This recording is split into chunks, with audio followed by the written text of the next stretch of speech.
भविष्यामध्ये पुन्हा एकदा क्रिकेटच्या मैदानामध्ये धावणार असल्याचा निर्धार माजी क्रिकेटपटू विनोद कांबळे यांनी व्यक्त केलेला आहे। विनोद कांबळेंवर भिवंडीतील रुग्णालयामध्ये उपचार सुरू आहेत आणि कालच उपमुख्यमंत्री शिंदेंनी विनोद कांबळे यांना 5 लाखांची आर्थिक मदत दिली आहे। त्यानंतर आज परिवहन मंत्री प्रताप सरनाईक यांनी विनोद कांबळेंची रुग्णालयामध्ये भेट घेतली। यावेळेस विनोद कांबळे यांनी जुन्या आठवणींमध्ये रमल्याचं पाहायला मिळालं।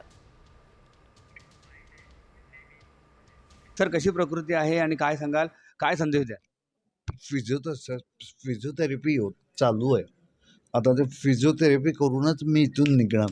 सिल्वेस्टर स्टॅलोन दरवेळी बोलायचं I B back and I B back, I B back एवढंच सांगेन।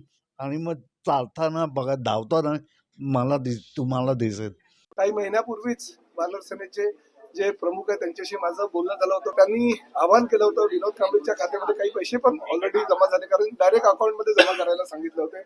काही स्वयंसेवी ज्या संस्था आहे, आमच्यावर काही लोक आहेत, त्यांच्या माध्यमातून जवळजवळ 21 लाख रुपये आज जमा झाले। ते 20 लाख रुपये संध्याकाळी ते सगळे येणार आहेत। साहेबांनी श्रीकांत शिंदे फाउंडेशनच्या माध्यमातून 5 लाखाची मदत पण जाहीर केली। ते 5 लाख परत त्याच्या अकाउंटमध्ये काही पैसे जमा झाले, ते एक 4-5 लाख आणि अजून एक 20 लाख, म्हणजे 30 लाख रुपयाची मदत ही विनोद कांबळेच्या पत्नीच्या नावानं ही जमा केली जाईल।